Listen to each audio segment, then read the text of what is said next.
My name is Alex, and I'm 29 years old.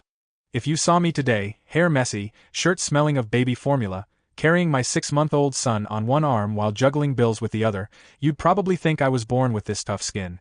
But the truth? Not too long ago I was just a dreamer. A fool who believed that love was sacred, that marriage was forever, and that people cared more about hearts than bank accounts. If only I knew how wrong I was. Before continue, please like this video and subscribe to my channel. That's free and only way to support us. Thank you. When I met her, my life felt like it had finally cracked open into sunlight. She had that dangerous kind of beauty, the kind that makes you forget logic. She was the fire, and I was the idiot moth flying straight into the flames. The way she smiled, the way she flipped her hair, the way she made me feel like the world had suddenly shifted in my favor. I was hooked. Completely. I wasn't rich. Not even close. My job barely paid enough to keep a small apartment and an old car alive, but I gave her something I thought was priceless, love that didn't come with conditions. I gave her loyalty, laughter, attention, all of me. I thought that would be enough. But apparently, the world doesn't work like that when you marry someone whose hunger is bigger than her heart. The wedding was small. Some might even call it cheap. But for me, it was everything. I stretched every dollar I had, pawned a few things, worked overtime, just so she could feel like a queen for a day. And in that rented white dress, under plastic flowers, she really did look like royalty to me. People whispered behind my back, saying she only married me because she had no better option at the time. I laughed it off. I told myself they didn't understand us. I told myself love was all that mattered. But whispers have a funny way of turning into echoes you can't ignore, especially when the truth finally slaps you in the face. Then came my son, my beautiful, restless boy. The first time I held him, I felt a switch flip inside me. I wasn't just Alex anymore. I was a father. I looked at his tiny face and swore on everything I had, I would never let him suffer. And for a while, he gave me the strength to ignore all the cracks that were forming around me. But the cracks turned into holes. She complained about everything, our car, our apartment, even the food on the table. She compared me to her friends' husbands who bought handbags, spa trips, vacations. I started noticing her scrolling through her phone more, her eyes lighting up in ways they didn't when she looked at me anymore. At first, I thought it was just stress. Maybe postpartum blues, maybe mood swings. I convinced myself it would pass. But deep down, I knew. I just didn't want to admit it. The first time I saw messages from another man, I nearly threw up. She brushed it off, saying it was nothing, just friendly talk. And like a blind fool, I believed her. I deleted my suspicions the way you delete a text you don't want to read. But the thing about the truth? It always has a way of clawing back up to the surface. One night, I caught her. I'll never forget it. My son was asleep in his crib, breathing softly, that little rhythm that calmed my soul. She thought I was too tired to notice, but I saw her. Dressed up, makeup perfect, perfume so strong it stung my throat. She wasn't going to see a friend. That glow on her face wasn't for me. It was betrayal wearing high heels. She walked out that door without looking back, leaving me with a child who couldn't even hold his bottle yet. That was the night my fairy tale died. The night my wife, my so-called soulmate, chose money over me, over her own son, over everything we built. What kind of woman abandons her baby for cash and champagne? What kind of mother does that? I was left in a cold apartment with a baby who cried at 3 a.m. for milk I barely had money to buy, while she was probably clinking glasses with some man who promised her the world. I could have broken. I could have hated my son for chaining me down while she was free. But instead, I made a promise to myself that night. I would raise him. I would protect him. And one day, I would make her regret every single choice she made. Not with begging. Not with anger. With something far bigger. With revenge. And this is the story of how I did it. After she left, nights stopped being nights. They turned into endless tunnels of crying, rocking, feeding, and staring at the ceiling, wondering what the hell I did wrong. Sleep wasn't sleep anymore, it was a 5-minute nap interrupted by my son's little sobs. I used to think exhaustion was something you could cure with coffee. I didn't know exhaustion could live in your bones, in your thoughts, in your very soul. Every time I woke up to his cries, I saw her empty side of the bed. Her pillow still carried the faint scent of perfume that made me sick to my stomach. She didn't just abandon me, she abandoned him. A baby who couldn't even say her name yet. I remember once, at 4 a.m., holding him while he screamed, and I just broke. I sat on the floor with my back against the bed, tears rolling down my face. I whispered apologies into his tiny ear. Sorry that his mother was gone. Sorry that I wasn't enough. Sorry that life had already cheated him before he even learned how to crawl. But even in my lowest moments, that little boy saved me. When he calmed down and looked at me with his big round eyes, it was like he was telling me, "Don't give up, Dad." And I didn't. I couldn't. Money was the next nightmare. Babies aren't cheap. Formula, diapers, clothes he grew out of in a week, it all added up. I worked my regular job during the day, but that wasn't enough. So I picked up side hustles. Delivery shifts in the evenings, freelancing gigs online at night, anything I could find. There were days I didn't eat properly so he could. Days I walked to work instead of taking the bus, just to save a few coins. But you know what? Every sacrifice felt worth it the moment he wrapped his tiny fingers around mine. Meanwhile, she lived her new life like we never existed. I heard things through the grapevine. Friends of friends whispered about her dinners in expensive restaurants, photos with men in suits, a new phone that probably cost more than my rent. She posted pictures online, smiling wide, as if her child wasn't going to bed hungry some nights. Every time I saw those images, a fire burned in my chest. I wanted to scream. I wanted to march up to her, throw her phone in her face, and demand to know how she could live like that. But I stayed silent. Silence was my weapon. People around me weren't much help either. Some pitied me, others laughed behind my back. The gossip spread like wildfire. Alex's wife left him, she found someone richer, he's stuck with the kid now. I felt like the whole world was mocking me. But inside I kept telling myself, let them laugh. Let them enjoy the show. Because the ending will be mine to write. That's when the idea of revenge first started to bloom. At first, it wasn't even about her. It was about proving to myself, and to the world, that I wasn't the loser they thought I was. I wanted to build a life so strong, so undeniable, that she would choke on regret every time she saw me. I wanted my son to look at me one day and know, his father wasn't broken. His father fought back. Of course, revenge wasn't going to come overnight. I didn't even know where to begin. All I had back then was a crying baby, an empty bank account, and a heart full of rage. But maybe that was enough. Because rage, when you hold it long enough, turns into fuel. One night, after another delivery shift, I came home to find my boy asleep on the couch, my neighbor watching over him. I stood there for a while, just staring at him. His little chest rising and falling. His face soft and peaceful, completely unaware of the storm around us. That's when it hit me. He deserved more.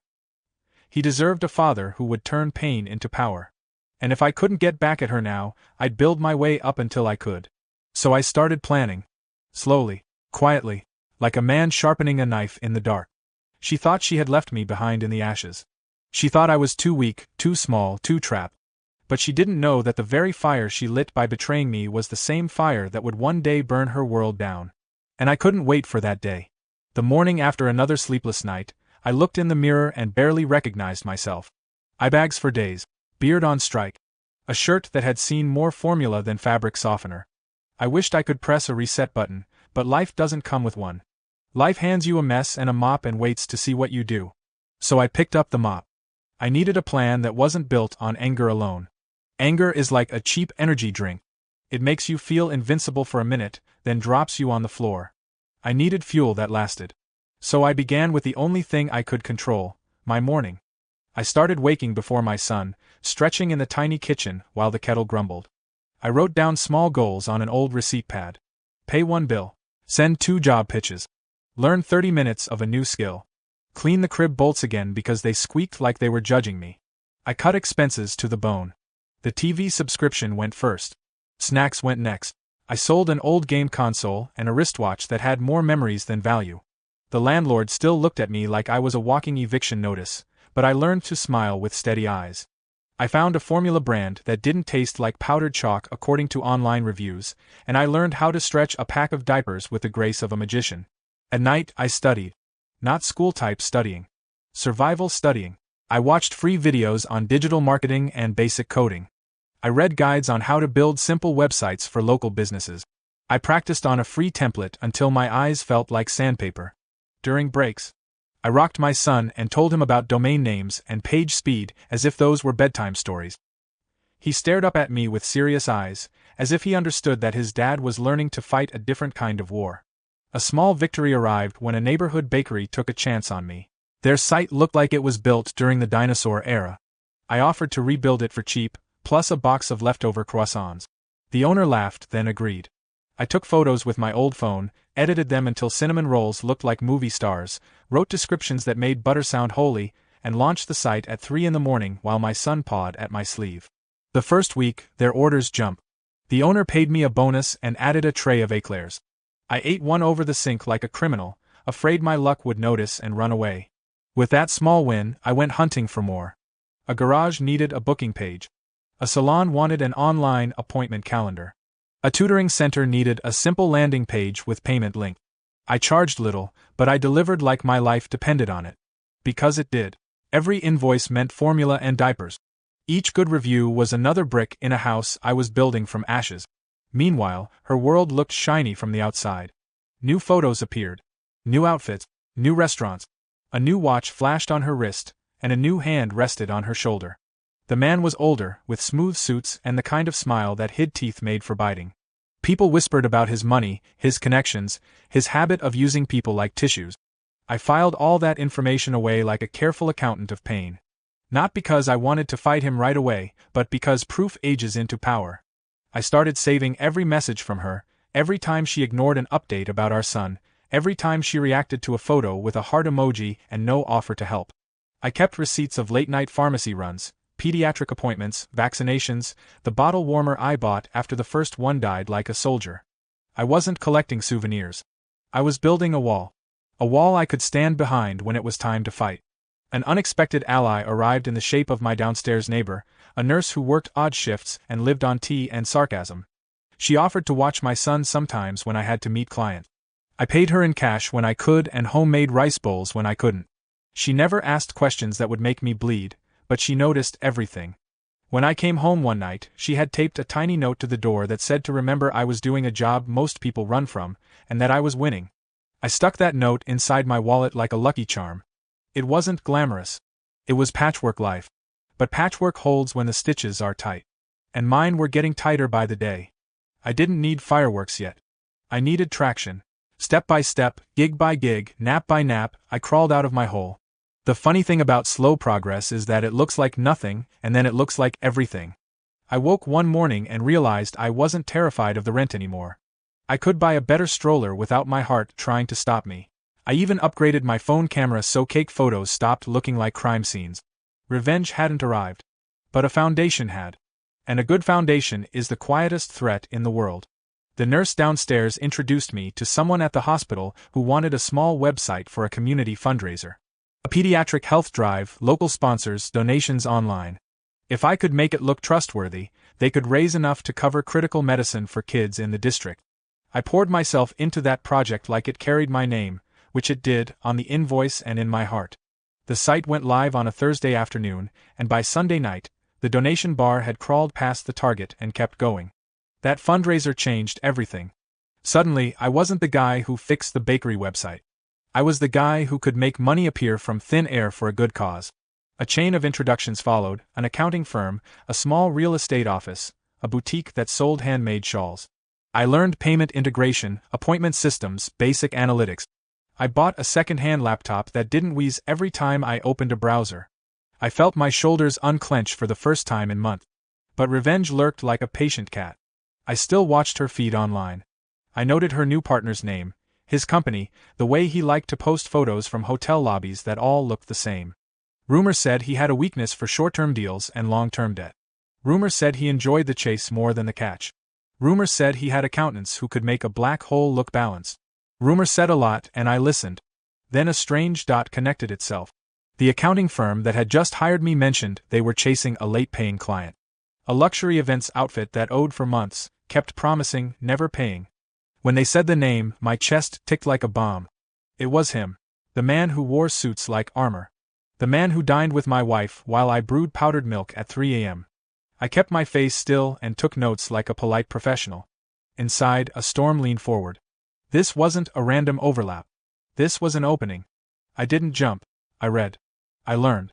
I studied how invoice cycles worked at that level. I learned which public filings were actually public if you knew where to look. I made friends with a spreadsheet like it was a dog I needed on my side. Quietly, I collected dates, names, amounts, deadlines. I wasn't snooping in shadows. I was walking the same public corridors anyone could walk, but I was looking through a sharper lens.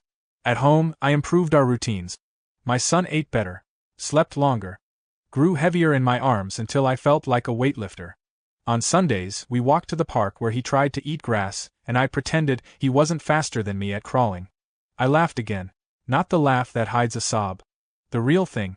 It sounded rusty at first, then warm.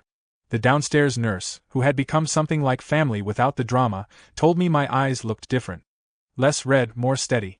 I thanked her with a bowl of noodles and a promise to fix her ancient microwave that seemed to heat food by prayer. One evening, a message from my wife arrived out of nowhere. She sent a selfie from a rooftop party, captioned with a small line about how she might drop by sometime to see our son. I felt nothing at first. Then I felt everything. Not because of her. Because of the child she had treated like a forgotten appointment. I replied with a polite summary of his recent milestones and the time windows for visits supervised in the community room downstairs, the only place where the nurse could keep an eye on things. She reacted with a heart and no follow-up. I took a screenshot and filed it away. The accounting firm asked if I could help them visualize overdue accounts on a simple dashboard. I created a clean page that ranked debtors by amount, age, and likelihood of payment. And there he was again, at the top like a crown made of red flags. The partners loved the dashboard. They said this made it easier to escalate. I nodded. Then I built a second version for my eyes only, with links to public filings and places pressure could be applied without breaking a single rule. I didn't want headlines or handcuff. I wanted something artful. Something lawful. Something final. I wanted him to feel the floor shift under his shoes and not know who moved the earth. The first real move wasn't dramatic. It was an email template that the firm approved, crisp and professional, citing contract clauses and interest accrual and next steps according to policy. The template worked because I designed it to sound like a gavel, not a scream. The events company responded within hours, asking for more time. The firm held the line. Deadlines, not apologies. A week later, a partial payment landed. Not enough to fix everything, but enough to prove a point. I watched the transaction like a weatherman watching rain hit a drought. If pressure made that happen once, it could happen again. I went to sleep that night with my son sprawled like a starfish beside me and a slow smile under my cheek. I hadn't even started yet. And he was already bending. Revenge felt less like fire now and more like metal. Cold, shaped, patient. I didn't want chaos. I wanted choreography. I wanted steps that looked harmless until the music stopped and someone realized they were standing over a trapdoor. The firm escalated collections with a rhythm I helped design. Professional, predictable, unblinking. Every reminder felt like a quiet knock on a door that never stopped knocking. Late fees ticked forward like a second hand. Interest smiled without teeth. I never wrote his name out loud in any notes I shared. I kept it private, inside a separate folder in my drive labeled with a date only I understood. Meanwhile, I rebuilt my own face to the world. I registered a small business name. I created a clean portfolio site that showed bakery photos and fundraiser graphs and a contact form that actually worked. I bought shirts that didn't look like survivors and shoes that didn't squeak. Clients started referring me by first name like I was a brand. Alex can handle it, they said. Alex is reliable. Alex answers emails at 2 in the morning but makes it look normal. I pretended it was normal while my son chewed on a rubber giraffe beside me and I balanced a bottle with my elbow. I also met a lawyer. Not because I wanted a courtroom scene. Because I wanted clarity. I brought a binder filled with everything I had saved. Messages, receipts, pediatric notes, visitation offers, non-responses.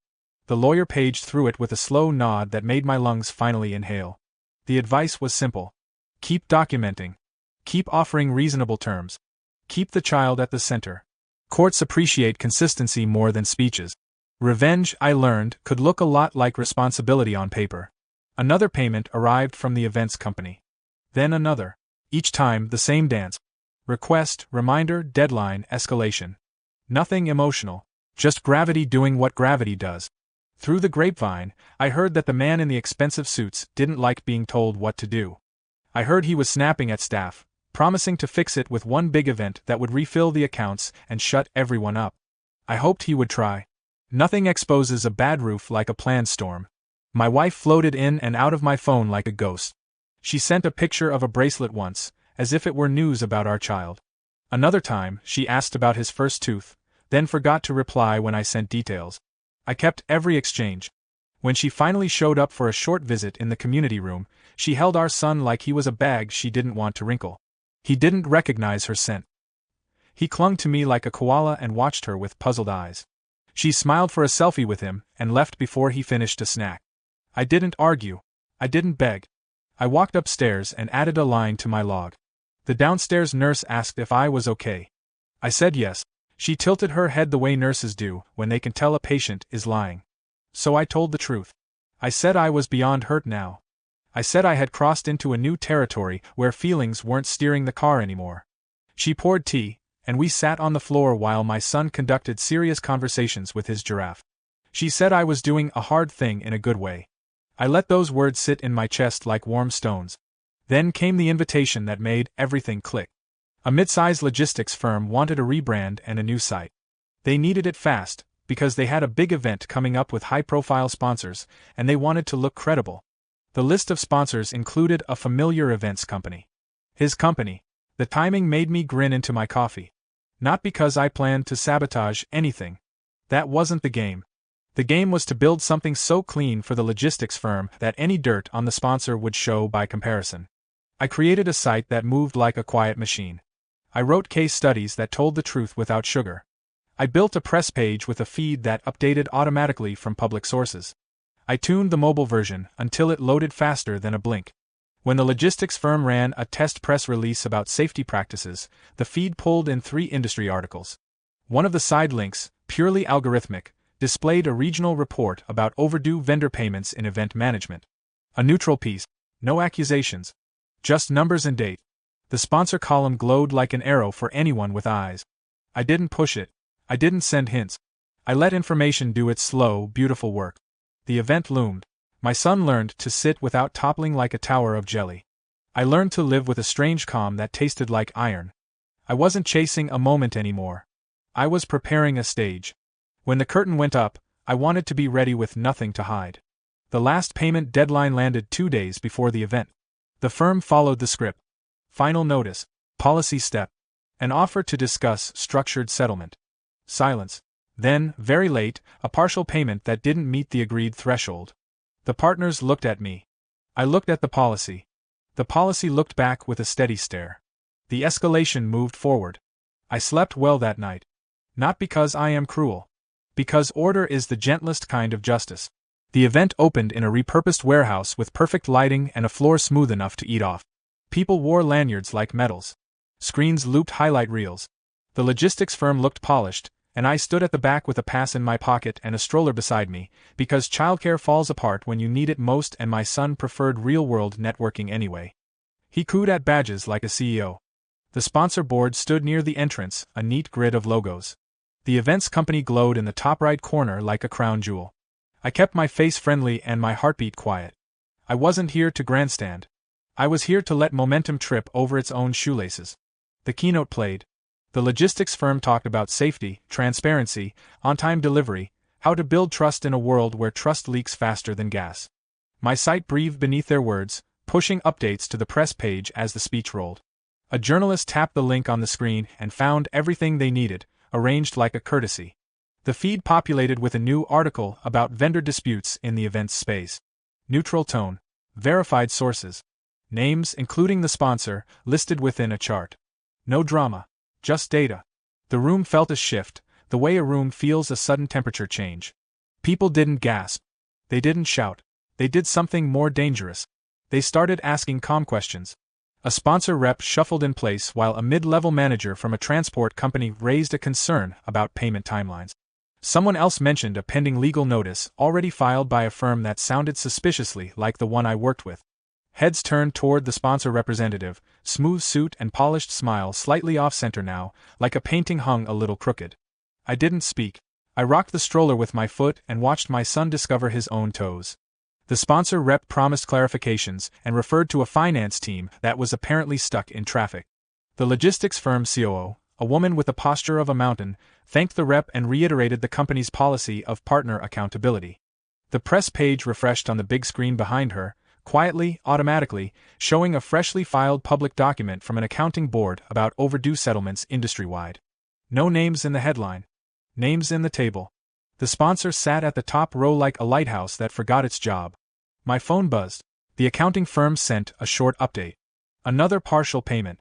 Too late to stop the escalation. The policy clock had ticked past mercy. The firm scheduled a formal notice to partners and vendors, a measured summary sent to the right inboxes with the right subject line. Professional, documented, clean. Whispers turned into decisions. A catering manager pulled a contract folder closer and made a note. A shipping coordinator asked for a separate meeting with a logistics firm. A regional investor, the kind who speaks like a quiet storm, folded arms and watched the sponsor rep sweat through the edges of a perfect suit. The rep tried to smile wider and only showed panic. My wife arrived near the end, wearing glamour like a shield. She scanned the crowd, saw me at the back with the stroller, and froze for half a heartbeat. I felt nothing sharp. Only a calm that had taken months to carve. She drifted toward the sponsor table, and the rep's face changed in a way that told a story I didn't need to read. She tried to catch my eye with a look that used to melt me. It didn't even warm my shoes. I left before the final panel. I had milk to warm and a bedtime to keep. Outside, the night air felt honest. My son dozed in the stroller, cheeks plush with peace. I walked home with a rhythm in my step that didn't need drums. At the apartment, I fed him, bathed him, and set him down with the giraffe tucked under his arm. My phone lit again. The accounting firm reported that the escalation notice had forced a sit-down. Terms were agreed on paper. A payment plan with collateral that would hold like handcuffs if anyone tried to run. The partners congratulated me for a dashboard that had done more than they expected. I typed a thank you and placed the phone face down. Revenge didn't explode. It unfolded. It didn't need a speech. It needed a ledger. The man who thought he could buy the world had to sign one line after another, promising to pay the people he had treated like prop. The signatures might as well have been carved into the marble he liked to pose in front of. My wife sent a message that night, a nonchalant note about how the event had been stressful and how she hoped I was doing well. I replied with a polite update about our son's weight and sleep schedule and the existing visitation windows. I attached a copy of the family log that showed her last-minute cancellations.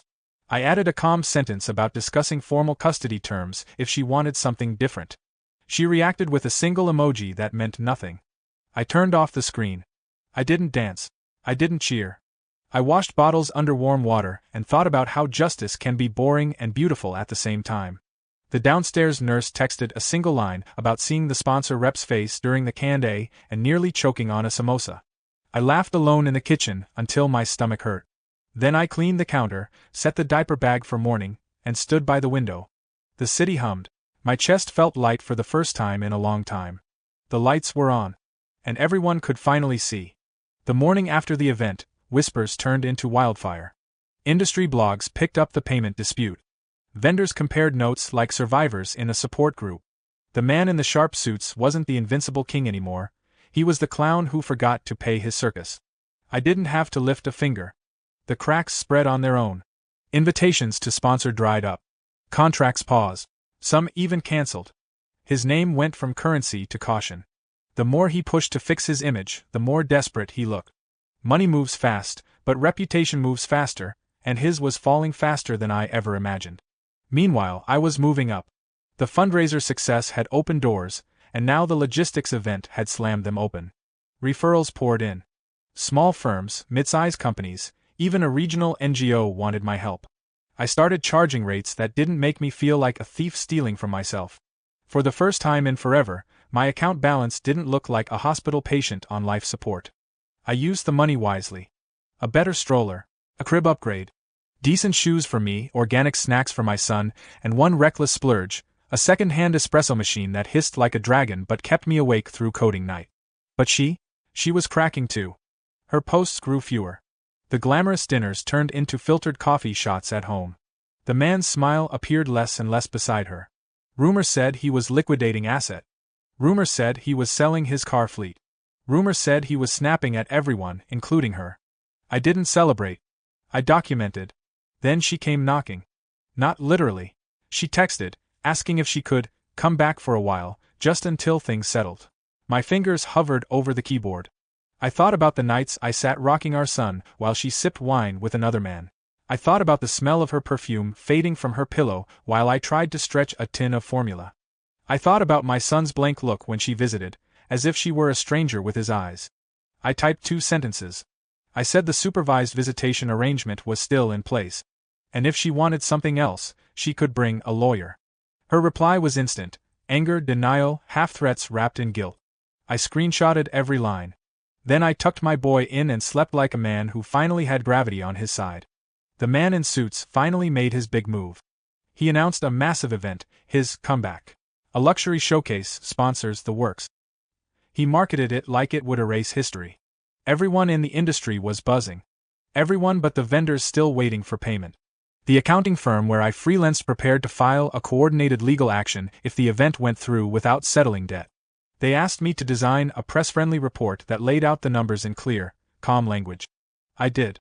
And when I saw the draft, his company's debts glared from the first page like neon signs. The day of his event, I didn't attend. I didn't need to. I watched from home, laptop open, my son crawling across the floor with his toy giraffe. The event livestream looked glossy, sure. But while the cameras rolled, the report I helped design was circulating online. Journalists quoted it. Vendors reshared it. Hashtags formed. By the time the champagne popped, half the audience already knew the emperor's robes were stitched with IOUs. Sponsors pulled out within days. The luxury showcase ended not in glitter, but in lawsuit. The man had built a tower of glass, and the first pebble sent it crashing. My wife vanished from his side completely. Her profile went quiet. No selfies, no dinners, nothing. People whispered she had been tossed aside once the storm hit. I almost pitied her. Almost. That night, I sat with my son asleep on my chest, and I felt something I hadn't felt in months: peace. Not the fragile kind, but the steady kind. The kind you build brick by brick until it holds. Revenge wasn't fire anymore. It was closure. It wasn't long before she showed up again. This time, in person. She stood outside my door, dressed simpler than before, eyes rimmed red. For a second, I almost saw the woman I thought I married. But then I remembered the perfume night. The empty crib. The text messages begging for formula while she posted lobster dinners. She asked to come in. I let her stand in the hall. My son clung to my shoulder, watching her like she was a stranger, which she was. She talked about mistakes, about how things had fallen apart, about wanting to make it work again. Her voice cracked in all the right places, but my chest stayed still. I told her the truth. There was no we anymore. There was me and my son. And if she wanted to be a mother, she'd need to prove it in court, with custody agreements and child support. Her face twisted. She accused me of being heartless. She accused me of turning our son against her. She even tried to guilt me by saying she left for him, for us, to give him a better future. I laughed. Not cruelly. Just tired. Because the best future he could have was right there in my arms, safe from her chaos. She left with tears and curses mixed together, her heels clicking down the stairs like a song I'd heard too many times. I closed the door, locked it, and felt lighter than air. It's funny how revenge doesn't look the way you imagine. I thought it would be dramatic, explosive, maybe even loud. Instead, it was quiet. It was paperwork. It was patience. It was showing up every day when she didn't. It was building something steady out of scrap. Today, my son is almost a year old. He laughs with his whole body. He eats like a champion and sleeps like a soldier after battle. Our apartment is still small, but it's ours. My work has grown. I now run a small digital agency with clients I used to dream about. The espresso machine still hisses, the nurse downstairs still drops by with sarcastic tea, and my heart beats without bitterness. She's gone. Last I heard, she moved back with her family in another city, chasing a new, fresh start. I don't wish her well. I don't wish her harm either. She's just irrelevant. A shadow that lost its shape. Revenge didn't destroy me. It rebuilt me. It made me a man my son can look up to. It made me a father who knows love isn't words, it's action. And when I look at him now, smiling at me with his mother's eyes but my stubbornness, I realize we won. We survive. We thrive. We turned betrayal into fuel. And the best revenge of all? We're happy. Without her. Before continue, please like this video and subscribe to my channel. That's free and only way to support us. Thank you.